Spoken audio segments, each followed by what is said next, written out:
Every year, people arrive at base camp in Nepal to fulfill a long life dream, to climb the highest peak in the world, Mount Everest.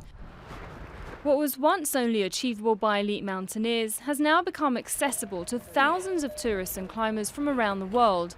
And that's part of the problem. Human activity, coupled with global warming, is having a detrimental effect on Everest's ecosystem, making the ascent unsafe. At an altitude of 5,364 meters above sea level, base camp lies on the Khumbu Glacier. Scientists are warning the glacier is melting at an alarming rate by as much as 1 meter every year.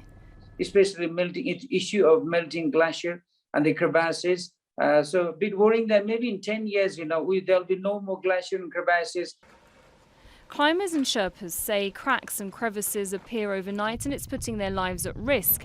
Melted ice is also causing rockfalls and can trigger avalanches in the Himalayas. In an attempt to protect the natural environment, the Nepalese government has decided to move Everest base camp to a new location, and that's roughly 200 to 400 meters lower, where there's no year-round ice. Certainly, this is the right time to advocate and raise the voice together, and not only talk or raise the voice, we need to sort it out. So, of course, base camp has been very congested. And every year, but definitely there are more than 1,500 people, so the human waste has been polluted. Around 4,000 litres of urine is dumped at base camp every day. And because climbers spend weeks on the peak adjusting to the altitude, they generate several kilos of waste, most of which is left on the mountain, from fuel used for cooking and heating to empty oxygen cylinders and abandoned camping equipment.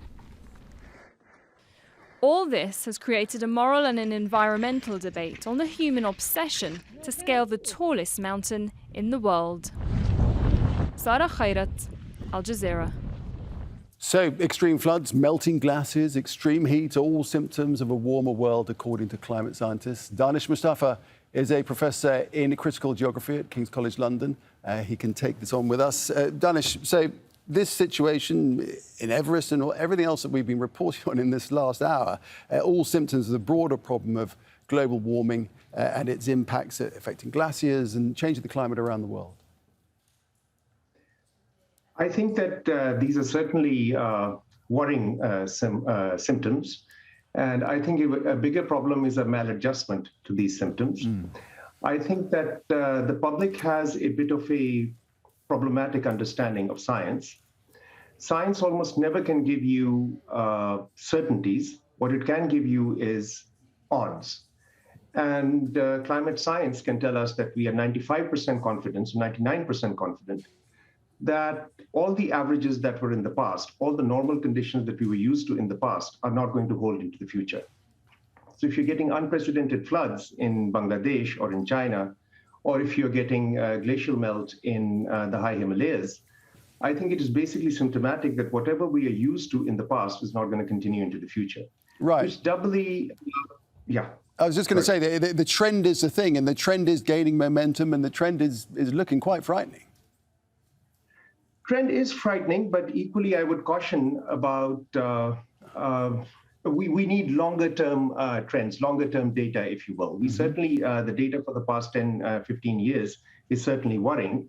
And coupled with our understanding of the climate dynamics, we can certainly be fairly confident that, in fact, we are seeing symptoms of that. But the bigger issue is what to do about it. Right. Global warming is there. And what to do about it is, at the moment, what we see in Bangladesh or in India or in China or in many other parts of the world is as if following a certain developmental trajectory of building infrastructure, occupation of flood zones, floodplains, promotion of river engineering, fighting against the rivers.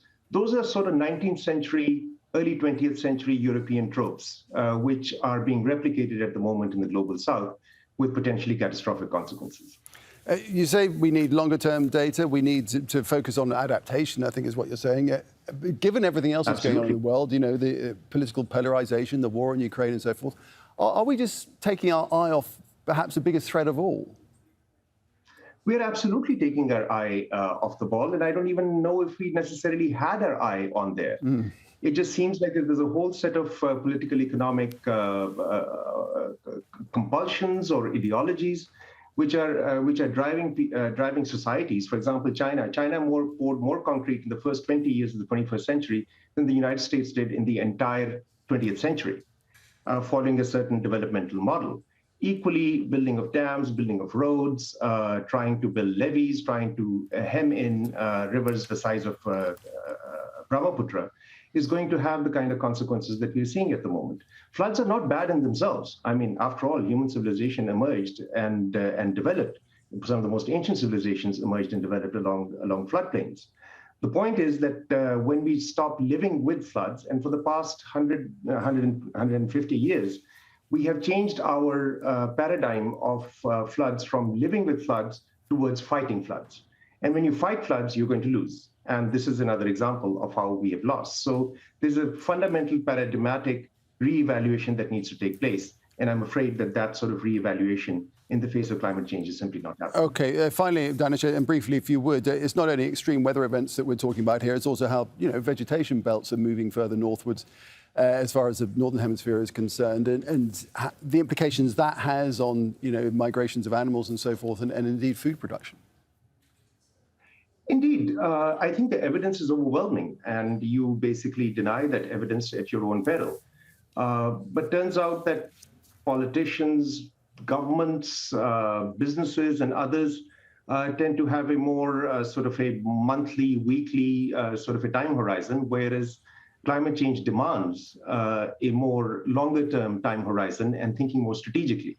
And your society at present is just not geared towards thinking strategically. It keeps thinking tactically in short time steps and looking for immediate return with the sorts of consequences that you're observing. Danish, great to get your perspective and expertise. Appreciate that. Danish Mustafa talking to us there. You're welcome.